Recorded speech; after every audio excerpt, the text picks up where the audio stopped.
আসসালামু আলাইকুম। বৃষ্টির দিনে গরুর খামারে যেসব পানি থাকে, অর্থাৎ আমরা গরু গোসল করানোর পরে তারপর গরুর মলমূত্র সহত যে পানি থাকে, এই পানি গরুর গোয়াল থেকে যদি না বের হয় বা আটকে যায়, সেক্ষেত্রে কি পরিমাণ সমস্যার সম্মুখীন হইতে হয় সেটা আজকে আপনাদেরকে একটু দেখাবো। তো আমি দুপুরবেলা গরুকে গোসল করাইতে গেছিলাম, তো যাই দেখলাম যে বাছুর একটা হালকা একটু পানি দেওয়া হয়েছিল, ওইটা যায় একেবারে হাউজের উপরে উঠে বসে আছে আর কি। তো ওইটারে নামায়া তারপর গরুকে গোসল করাইতেছিলাম। এরপরে দেখলাম হঠাৎ করেই যে আমাদের যে ফ্লোর, বিশেষ করে এই ছোট যে আমাদের শেডটা আছে, এই শেডের যে ফ্লোর আছে, ওই ফ্লোরের উপর দিয়ে পানি আসতেছে, এটা ভরে গেছে, পানি যাচ্ছে না। তো এখানে যে পাইপটা ভেঙে গেছে বা ফেটে গেছে, এই পাইপটা ফাটছে আমরা গত কোরবানির সময় আমাদের গরুগুলা এখান দিয়ে বের করতাম, সার গরুগুলা বের করতাম, তো নিচে পাইপ থাকার কারণে ওই পাইপটা ওরা পাড়া দিয়ে তারপর ভেঙে ফেলছিল। তো এরপর থেকে আর ওটা ঠিক করা হয় না। ঠিক করতে গেলে নানান সমস্যা আর কি, যেহেতু গরু সরাইতে হবে আর কি, নাইলে পানি বন্ধ করে রাখতে হবে, তারপরে ঠিক করতে হবে। তো ওই পাশে যায় দেখলাম, যে পাশে আমাদের পানিগুলা বের হয় আর কি, যে জায়গা দিয়ে, ওই জায়গায় যেয়ে দেখলাম যে ওইখান দিয়ে পানি বের হচ্ছে না বিশেষ করে। তো এইটার কারণে আমি চেষ্টা করতেছিলাম যে পানি ওই পাশ থেকে আনা যায় কিনা।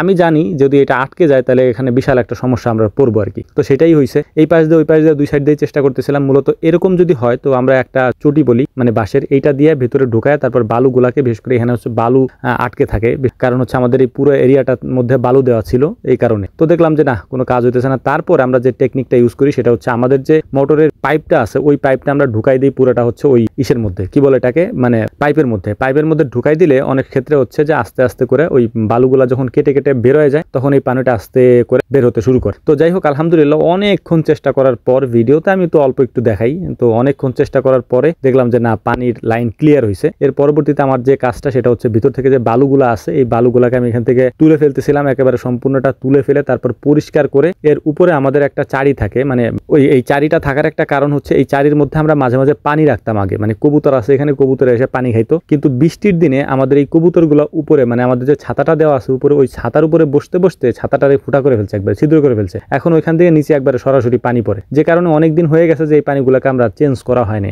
তো আজকে এটা দেখার পরে আমার কাছে খুবই খারাপ লাগতেছিল যে এটা আসলে খেয়াল করা উচিত ছিল। তো দেখলাম যে পাইপ অনেক জায়গা থেকে ছিদ্র হয়ে গেছে, চাপ পড়ার কারণে। তো এটাকে ঠিক করতেছিলাম। ঠিক করার পরে এখন আমার মূল কাজ এই যে চারিটা আছে আমাদের, এই চারিটারে মূলত আমাদের ঠিক করতে হবে।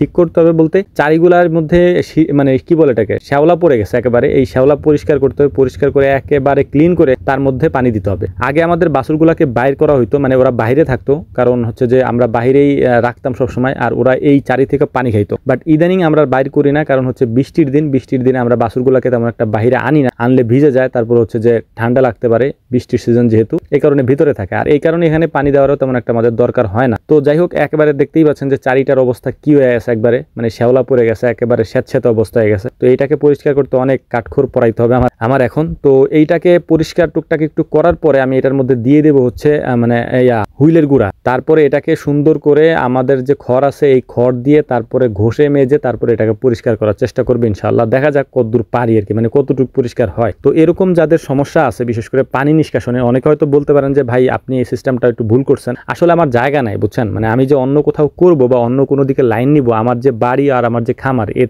3 সাইডে মেইন রোড, রাস্তা। তো এই রাস্তা ওভারটেক করে আমার কোনো সাইডে যাওয়ারও মতো কোনো সুযোগ নাই। তো আমাদের খামারের পাশে যে ছোট্ট আড়া বলি আমরা বা গর্ত আছে, ওইটার মধ্যেই আমাদের এই আবর্জনা আমরা ফেলি। হয়তো আপনারা যারা ভিডিও নিয়মিত দেখেন তারা দেখছেন যে কিছুদিন আগে আমরা বেকু দিয়ে তারপর ওই জায়গাটাও একটু গর্ত করে পরিষ্কার করছিলাম আর কি, যেহেতু অনেক দিন হয়ে গেছে। আর অনেকে আবার এটাও বলেন যে আপনারা বায়োগ্যাস প্ল্যান্ট করেন না কেন। এটাও একটা কারণ যে আমরা করতে পারি না, কারণ আমাদের জায়গার সংকট। এই জায়গার মধ্যে আমাদের বায়োগ্যাস প্ল্যান্ট করার মতো জায়গাও নাই। তো এটা একটা কারণ। আর দ্বিতীয়ত, বায়োগ্যাস প্ল্যান্ট না করার পেছনে একটা কারণ মেন যে আমরা গোবর বিক্রি করে দিই। তো যাই হোক, অনেক কষ্ট করার পরে আমরা চারিটাকে মোটামুটি ধুয়ে তারপরে পরিষ্কার করে আনছি। তারপর দেখলাম যে এখানে আমাদের যে টেবিলটা রাখা ছিল, ওই টেবিলটার অবস্থা একেবারে খারাপ, ময়লা আবর্জনা পরে একেবারে খারাপ হয়ে গেছে অবস্থা। আমরা পরিষ্কার করি না অনেকদিন যাবত।